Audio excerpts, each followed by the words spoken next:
¿Cómo están, queridas amigas y queridos amigos de Retos Femeninos? Soy Lucía Legorreta y les doy la más cordial bienvenida a este programa Ser Mujer en Retos Femeninos. Con un invitado muy especial el día de hoy vamos a tocar el tema cómo ayudar a un hijo con adicción. Y para ello nos acompaña Simón Tavera Romero. Él es sociólogo de la Universidad Nacional Autónoma de México, con posgrado en antropología social y psicoanálisis, especialista en modelos de intervención comunitaria para la prevención y el tratamiento de la violencia y las adicciones. Simón es presidente de la Federación Mexicana de Comunidades Terapéuticas y promueve la certificación internacional de consejeros terapéuticos en adicciones. Es autor de varios libros. Su más reciente se titula La comunidad terapéutica para el tratamiento de la salud mental y las adicciones con adolescentes en conflicto con la ley. Bienvenido, Simón, aquí a Ser Mujer en Retos Femeninos. Muchas gracias por estar con nosotros. Gracias a ti, Lucía, por la invitación y un gusto estar con tu público para hablar de este tema tan interesante. Pues sí, mira, sabemos, ¿no? Que muchas veces pues está esta situación, ¿no? Un hijo tuyo está en una adicción y claro, ¿verdad? Como papá, como mamá o como gente cercana, ¿no? Lo que primero que queremos es ayudarlo, ayudarla, pero a veces no sabemos cómo, ¿no? Y a veces no nos toca tampoco como papás hacerlo. Entonces tú que eres un experto, bueno, que nos introduzcas un poco. Se ha incrementado mucho el tema de adicciones en jóvenes, algunas de las causas, y después ya entrar al tema de cómo ayudarlos. Vale, vale. Mm. Pues mira, las adicciones tenemos que abordarlas como un fenómeno complejo, abandonar explicaciones con causa única o de una manera determinista. Hay que hacer un abordaje sistémico, integral, para entender todos los factores que forman parte de esta problemática. Y mira que los últimos años, yo creo que llevamos como 3 décadas, que ha habido un incremento sostenido en el consumo de sustancias. Tan solo en la última encuesta de adicciones se hizo en 2016. Parece que está en plan que se haga este año la siguiente encuesta. Y la anterior es la de 2008. Y entre ambas hay un incremento, hay 4 indicadores muy importantes de la encuesta. Una, los que no, los que están sin consumo, que bajó del 80 al 70% en Oh. la población de 12 a 65 años. Es más o menos 100 millones de personas. Entonces, bajó de 80 a 70, quiere decir que hay 10 millones de personas adicionales que pueden estar en diferente condición, pero ya en riesgo o con consumo o con una dependencia. Entonces, el siguiente indicador importante es el número de personas que están en riesgo sin consumo. Ese pasó del, del 9 al 18%, es decir, se Oh, incrementó. sí, Un pero en un 100%. 100%, si vemos el porcentaje es un 100%. Y son, Ujú, ve, son 9 millones de personas ujú, claro. que ya están en riesgo. Entonces, este, pues la cobertura de necesidad de atender los riesgos es bastante amplia, ¿no? Tendríamos que tener un programa para poder contener esos riesgos con 18 millones, principalmente de adolescentes. Ujú. Después, los que ya están en un consumo sin dependencia, pasó del 5,7 al 9. También casi se duplicó. Y tenemos entonces que ya tenemos nuevos usuarios de sustancias y que se incrementó fácil en 4 o 5 millones de personas. Y seguimos hablando principalmente de adolescentes, es la edad, la etapa de la vida donde uno se inicia en el consumo, ¿no? Y Y estás fíjate hablando que del 2016, o sea, si ahorita le 2016, sumamos 7 años, pues estás hablando que puede haber un incremento igual, casi de la diferencia de 8 años de la encuesta anterior. ahorita vamos a hacer Mm. una inferencia interesante. Porque la que no se incrementó fue la situación de dependencia, que es el cuarto indicador importante de la encuesta. Ese se mantuvo en 0,6%, es decir, que estamos hablando de cerca de 600,000 personas que están en una situación de dependencia. Ahí se mantuvo esa misma prevalencia. Pero si leemos los datos, quiere decir que viene un efecto de ola o un efecto de halo, ¿no? Ujú. Que es muy probable que en la siguiente encuesta aparezca duplicado este porcentaje de personas en situación de dependencia. Entonces, ya no hablaríamos de 600,000, sino que hablaríamos aproximadamente de más de 1,000,000, si no es que 1,200,000. Entonces, eso es muy importante porque los servicios de atención que tenemos, para empezar, casi no hay servicios públicos para dar tratamiento a las adicciones. Esto lo ha hecho principalmente sociedad civil a partir de estos grupos de ayuda mutua que hacen lo que pueden en las condiciones precarias en las que están y como pueden. Entonces, ahí el Estado ha fallado porque no fomenta ni ha fortalecido estas organizaciones. O lo ha hecho de una manera mínima, que no es suficiente para decir que tenemos servicios profesionales de atención a las adicciones, como lo marca la ley, ¿no? Entonces, ese es un gran problema. Lo que sí ha hecho el Estado, por supuesto, también es meritorio reconocerlo, es que ha hecho mucho trabajo de prevención, ¿no? Entonces, tiene cerca más de 330 centros de atención primaria en adicciones que les llaman CAPAS, que ahora van a cambiar por el cambio de la ley, y también financian los centros de integración juvenil. Entonces, digamos que esta es la cobertura institucional pública que tenemos para atender a las personas que están en riesgo o con un consumo inicial. Entonces, ellos reciben ayuda de estos servicios. Son insuficientes los servicios. Mucha gente se queda sin atención. Pero a nivel de tratamiento, ahí sí. Hemos dejado solos a la sociedad civil, a los grupos de AA, los hemos dejado solos con el problema. Y eso sí es necesario discutirlo porque las políticas públicas tienen que cambiar.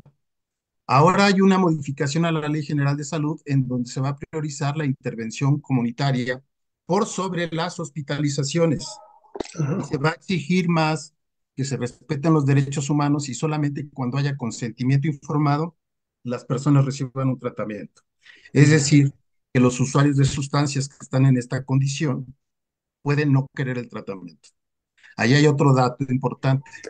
Solo el 15% de las personas en situación de dependencia van y buscan ayuda en un servicio de tratamiento, principalmente por motivo de su madre u otro familiar. No, ni siquiera por ellos mismos, ¿eh? Sí, es que Pero la el mamá 80, lo lleva o el papá lo lleva, ¿no? Ujú. pero el 85% nunca va.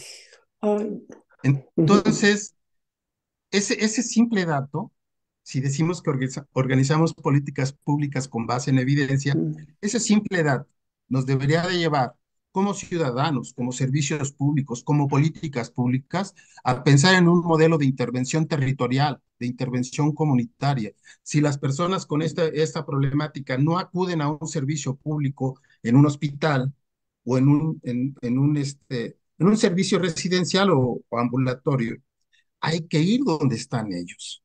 Y estamos hablando principalmente de adolescentes y de jóvenes. Entonces, no estamos atendiendo las necesidades, una de las más importantes, que es no solamente la dependencia, sino la condición de salud mental. Claro. Entonces, más lo que tú propones es no tanto dejar que, digo, claro, dejar que vengan a cogerlos, pero ir hacia donde están ellos.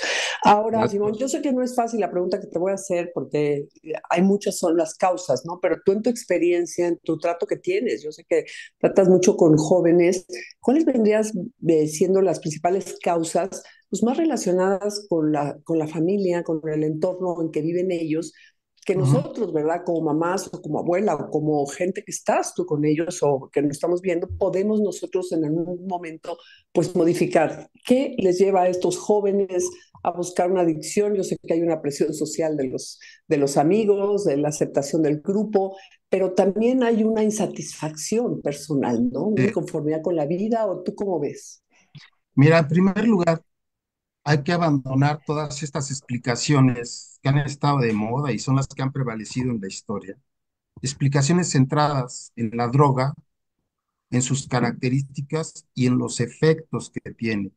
Todo se explica a partir de ahí y eso no es adecuado, incluso causa una falsa percepción de las dificultades y los problemas que tienen las personas. Se llega a confundir tanto la descripción de las drogas que te olvidas de la persona.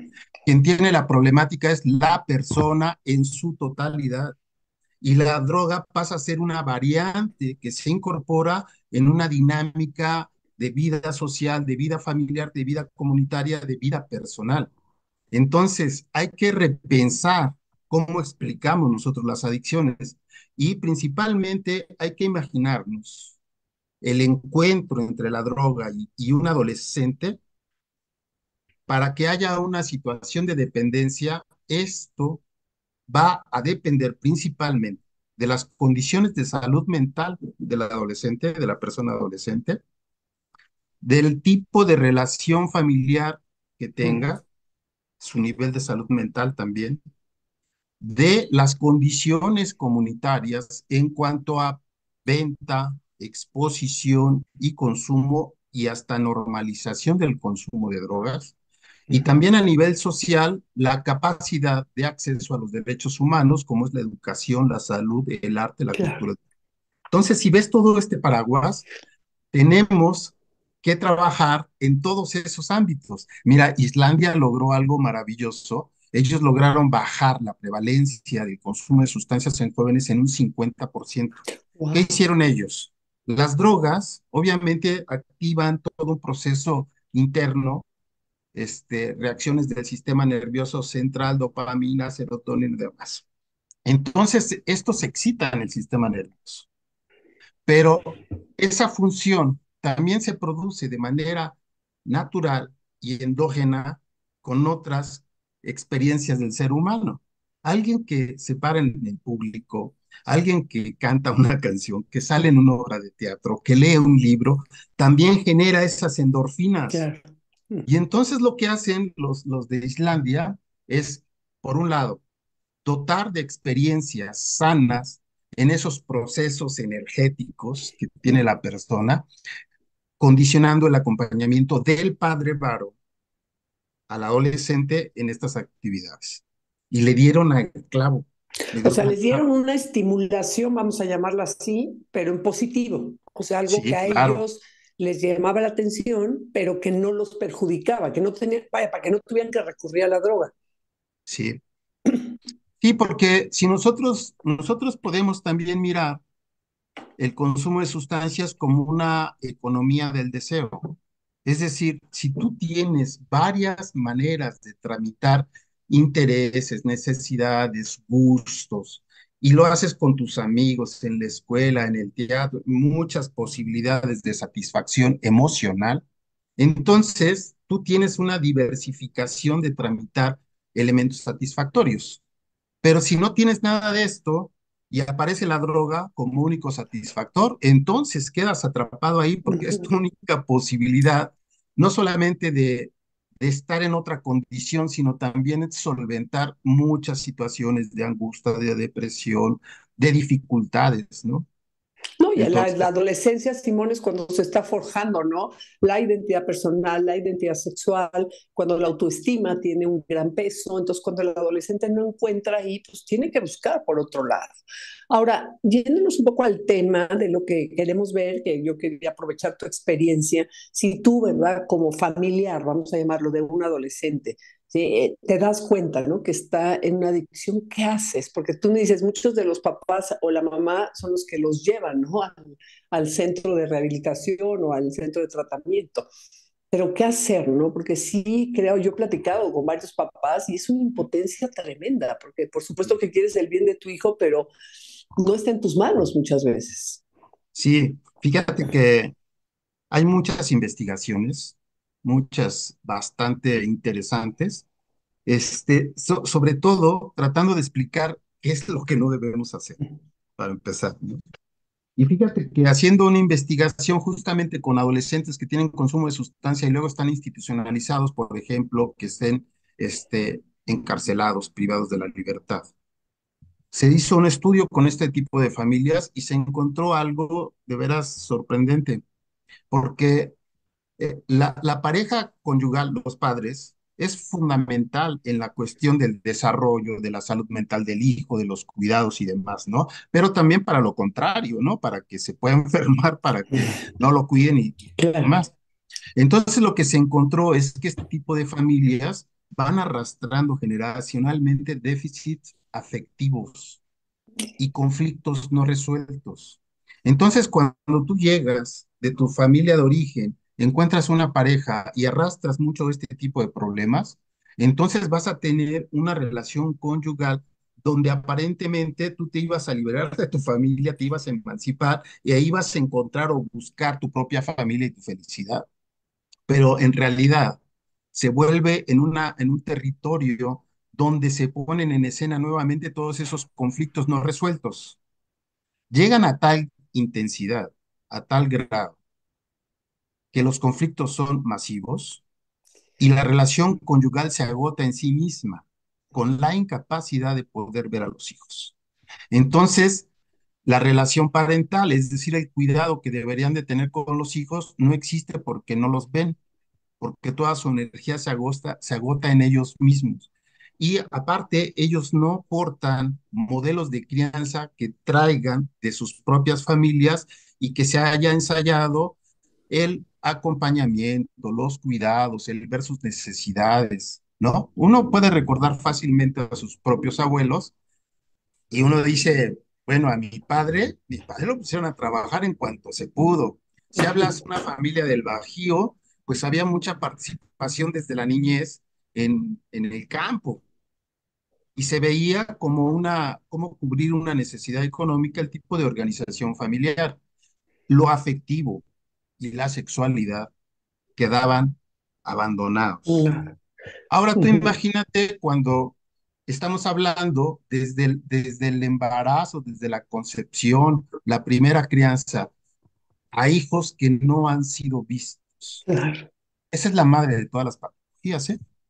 Es decir, la agresión, el abandono o la indiferencia en la relación primordial, que sería la relación con la madre, se ve afectada por una falta de una relación sana entre ambos, donde se empiecen a ver, donde primero están pegados, pero se van separando y se van cuidando el uno al otro y se van diferenciando. No sucede. Lo que Claro, pero sucede es David, una dime una cosa, experiencia de Simón. abandono. Sí, yo sé, digo, estoy consciente de estas pues, heridas, ¿no? Las llamadas heridas de la infancia. Pero Sí. también he visto, Simón, que si las pones en la mesa, si las reflexiones, si se trabajan esas heridas, estoy hablando por parte de los papás, puedes romper con esa cadena, ¿no? Porque es muy Sí. duro lo que tú estás diciendo. Si de generación en generación hay una carencia afectiva, hay una transmisión de violencia, hay una de poca cercanía, pues entonces la tienes que frenar en algún Y momento, es, ¿no? Porque si no, tus hijos, estos jóvenes que probablemente caen en una adicción, pues van a repetir el mismo patrón, ¿no? Entonces hay que tratar de, no sé si es trabajar con los papás o cómo ves tú para que sí. se rompa eso. Entonces, justamente el cómo ayudar a nuestros hijos en todos sus aspectos, Ujú, una es resolver los propios problemas que tiene uno como ujú. persona y en su relación conyugal. Las terapias en el tratamiento de adicciones para las familias fundamentalmente va enfocado a revisar ese tipo de relación conyugal y los niveles de satisfacción e insatisfacción con las que vive y entonces, si se modifica ese tipo, ya ves cómo hablan los terapeutas, si se modifica este entramado familiar, se modifica la situación de los miembros. Entonces, si ahí se empieza a construir un mecanismo de resolución de problemas afectivos, seguramente esto va también a llegar al cuidado de los hijos. Entonces, la primera es resolver nuestros propios problemas para poder ver y atender las necesidades de nuestros hijos. Fíjate que yo tengo muchos amigos que de repente me hablan y son papás preocupados, que tienen a sus hijos en la universidad, que son creativos, que han cultivado el arte, y de repente aparece una ocasión en que consumieron marihuana. Me llaman bien preocupados, ¿no? ¿Qué hago, Simón? ¿Lo interno? Le digo, no, no. Internarlos es un último recurso y más con Claro. adolescentes. Lo que tienes que hacer es lo que te toca. Es decir, si tú tienes un hábito en casa donde sabes a dónde va tu hijo, le preguntas qué está haciendo, cómo te fue cuando regresó, ver sus necesidades particulares que está experimentando, porque todo este tema de la sexualidad, los noviazgos, el elegir la carrera, o la profesión que quiera tener, pues hay que estarlos acompañando en todas esas situaciones. Si, si, por ejemplo, tú alcanzas a tocar temas de sexualidad, que es bien importante, por ejemplo, para no tener un embarazo precoz, si logras hablar de eso, también vas a poder lograr hablar con ellos cuando tengan una experiencia de consumo. Y si esto es acompañado, seguramente eso no va a derivar en una situación de dependencia. Sí Ya. puede generar algunas dificultades, pero son llamados de atención para decir, hey, hay que estar más cerca, hay que estar comunicándonos más, hay que estarnos acompañando, y reforzar todas estas prácticas que se traducen en cosas muy lindas, ¿no? Salir con los hijos al parque, hacer cosas juntos, ir al cine, caminar, viajar juntos, planear, incluso que él se vaya, porque también hay que hacer esos ejercicios de emancipación. Eso es lo que es decir. De amigos, pero tú ya sabes dónde estás, sabes con qué amigos. Si eso lo cuidas, no va a pasar nada. O sea, es ir soltando, pero también irlos, o sea, claro, estar cerca de ellos, pero irlos soltando. Y yo ¿No? también complementaría un poco, ahorita que te estoy escuchando, Simón, en que también los papás tenemos que seguir formándonos y educándonos en los nuevos temas que están viendo nuestros hijos. O sea, en el tema, Claro. tú mencionaste ahorita la sexualidad, por ejemplo, lo que es la tecnología, lo que es los peligros, digo, ya lo viven ahí ellos. Entonces, como papás, fórmate, edúcate tú también para que tú puedas después educar a tus hijos. Entonces, porque hay muchos papás que dicen, no, ya mis hijos viven en otro mundo, ya no me puedo acercar. Pero es algo que nos compromete como papás a estar continuamente, ¿no? Entonces, coincido contigo, hay que estar cerca de ellos, también darles su independencia, porque a fin de cuentas ellos van a tomar sus decisiones, pero seguirnos preparando como papás. Y me queda clarísimo lo que tú apuntas es, hay que solucionar nuestros problemas nosotros, ¿no? Y no estar pasando los problemas a los demás. Y tú en tu experiencia sí lo dices tú, el último paso sería ahora sí que una institución y demás, ¿sí? Pero en el Inter, ¿qué hacer? Acudir, por ejemplo, a un grupo de autoayuda, yo sé que eso ayuda, o sea, muchísimo a un centro de rehabilitación, aunque no esté internado, o sea, ¿tú qué recomiendas si ya tu hijo está ya también más metido? Entonces, sí, por supuesto, lo primero es atenderse uno, Uh ¿no? -huh. Ya cuando esto se vuelve una situación grave, también habla de que la vida familiar, y particularmente la de los padres, ha tenido serias dificultades. Entonces, por un lado, fíjate que a veces causa confusión este concepto de codependencia, como si el consumo de sustancias y la adicción fuera un centro solar sobre el cual gravitan todos los otros planetas, pero Uh no es -huh. así. ¿Quién tiene sus propios problemas? Uh -huh. Entonces, la pareja no tiene que resolver el problema de la compulsión de consumo del hijo, tiene que resolver su propio problema y Uh estar -huh. ahí para una relación positiva, saludable con el hijo. Porque mira, vamos a poner otro extremo. Una mujer que está en depresión, que se siente vacía y que llena su existencia con los cuidados del hijo enfermo, se complementa perfectamente. Uh Y eso no puede ser. Para que haya una adicción en ese sentido, tiene que haber dos personas, pero que cada quien pone cosas diferentes, ¿no? -huh. Ok. Entonces, uno pone su vulnerabilidad y el otro pone una complementariedad a esa vulnerabilidad. Entonces, para que haya una adicción, no solamente es la condición de salud mental de quien usa drogas y se queda pegado ahí, sino que también el estar imposibilitados en un proceso de autonomía y dependencia y funcionar de alguna manera como el enfermo de la familia que le satisface ciertas necesidades emocionales también a los otros. Uh -huh. Es decir, mira, cuando hay un consumo y los padres actuamos infantilizando al hijo y pensamos que un regaño lo va a poner en cintura y él lo va obedientemente, él va a evitar ya los riesgos y los consumos, es equivocado porque ya no es un bebé, ya no es un niño, ya creció, ya piensa y está en un proceso de Claro, emancipación de la familia.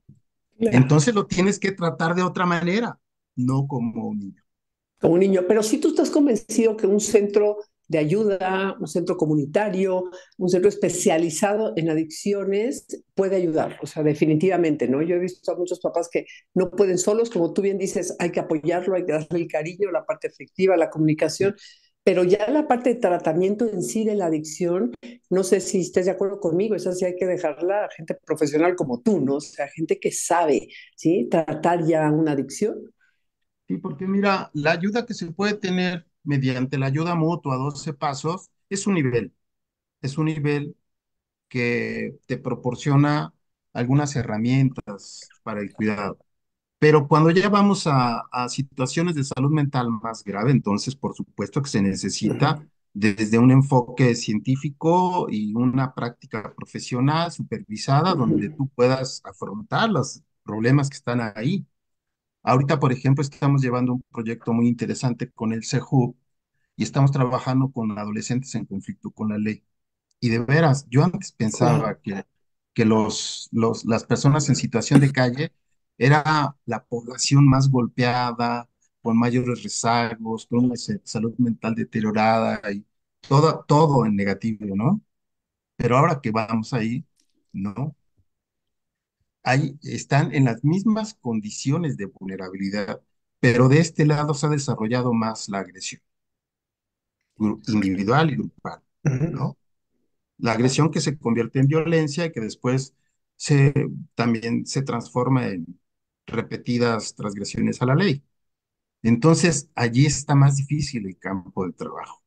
Las intervenciones son más complejas, la salud mental es más deteriorada en el Wow, sentido claro. del desarrollo de la agresión y la violencia, y que reparar eso, tú sabes que tiene que ver con reparar la propia historia, las representaciones que tenemos y que podemos sintetizar diciendo que el gran problema de ellos es tener una imagen del padre negativa, deteriorada, inadecuada. Por eso no existe noción de límite, por eso no existen reglas, por eso no existe este cierto nivel de empatía también, Híjole, no, ¿no? pues no cabe duda que la labor está impresionante, Simón, Sí, y no acaba. Oye, y también el tiempo se nos ha ido volando. Creo que tenemos que hacer otros programas porque este sí, tema es sumamente importante realmente y creo que lo que tú estás haciendo, lo que estás percibiendo sobre todo, es algo que nos puede ayudar mucho. Entonces creo que tenemos que hacer algo, algo más después, no nada más quedarnos en esta pequeña plática, pero se nos ha acabado el tiempo, o sea, nos quedan ya unos minutitos. ¿Qué sí. mensaje te gustaría enviarles, ¿no? A las personas que están con nosotros en este tema de cuando tienes un hijo en una adicción y también que me digas en dónde te podemos localizar? Bueno, principalmente tratar de comunicarle a los padres que tenemos hijos y que están expuestos a estas aventuras del consumo de Ujú, sustancia, en que el que aparezca, pues nos lleva a repensar un poco cómo estamos en casa, cómo estamos acompañando a los ujú, hijos y que tenemos que reforzar nuestro lazo afectivo, amoroso con ellos, de cuidado, no infantilizarlos, no es el regaño, no es ser punitivo lo que resuelve esto, y que hay diferentes necesidades dependiendo la severidad del problema. Entonces, hay múltiples alternativas. Estamos mal acostumbrados porque pensamos que la adicción se cura de una sola manera, es un internamiento, 3 meses, ujú. esto es lo más inadecuado que existe. Hay mil posibilidades, hay programas ambulatorios, hay programas semiresidenciales, residenciales, hay trabajo de fines de semana solamente, hay Ujú. alternativas de trabajar con la familia sin la necesidad de internar a la persona usuaria, ¿no? O viceversa, centrados en los usuarios de sustancias, pero sin omitir la participación de la familia en su propio tratamiento. Y también hay diferentes tipos de acercamientos.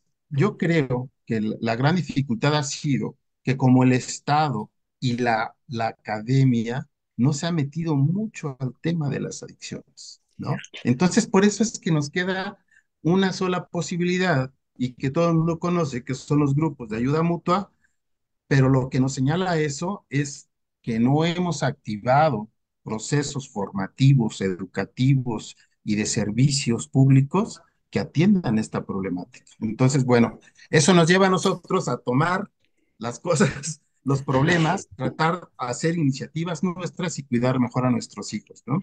Y ya valdrá mucho la pena hablar de los cambios a la Ley General de Salud en donde integró salud mental y adicciones. Pues la próxima creo que sería interesantísimo hablar de todo esto de salud mental y adicciones, Simón. Oye, ¿dónde te podemos encontrar? Porque creo que esta gama de posibilidades es importante que la conozcamos. Sí, yo fíjate que tengo un canal de YouTube y Mm. es así, Simón Tavera, así me encuentran. Y mi correo electrónico es igual, simontavera@hotmail.com. Entonces, pues lo que desee la gente consultar, ahí está el canal y con todo gusto, cuando requiera alguna asesoría, algún tipo de consulta, ahí estamos listos. No, pues muchísimas gracias. Y bueno, me voy a despedir, pero a medias, ¿eh? Porque este programa tenemos que continuarlo. Te lo agradezco Dale. muchísimo. Simón, nos dejas mucho, mucho que pensar. Y les agradezco muchísimo a todos y a cada uno de ustedes que estuvieron aquí con nosotros en Ser Mujer, Retos Femeninos. Yo soy Lucía Legorreta. Te mando un fuerte abrazo virtual y te espero aquí la próxima semana. Un abrazo, Lucía, gracias. Hasta Gracias. pronto.